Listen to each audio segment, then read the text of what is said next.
Welcome back to Startups Around the Globe. Today, we are taking a closer look at India's Startup Funding Watch, which covers the latest trends in domestic startup funding within India. Let's dive into this week's numbers and what they mean for the Indian startup ecosystem.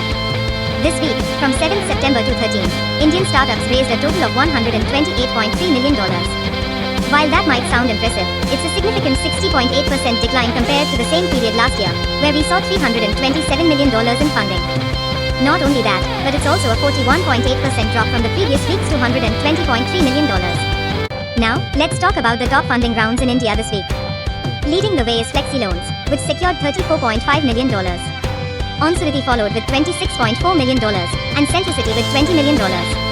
Apps for Bharat raised $18 million, while Nestasia closed out the top 5 with $8.4 million. Looking at the most active domestic venture capitalists, we have Nexus Venture Partners, Fundamental, and SIG Venture Capital, each closing to deals this week. When it comes to stage-wise distribution, early-stage startups received the lion's share with 46.2% of the total funding. Seed-stage startups accounted for 30.5%, while late-stage startups took 23.3%. This week's numbers highlight the challenges that Indian startups are currently facing in securing funding.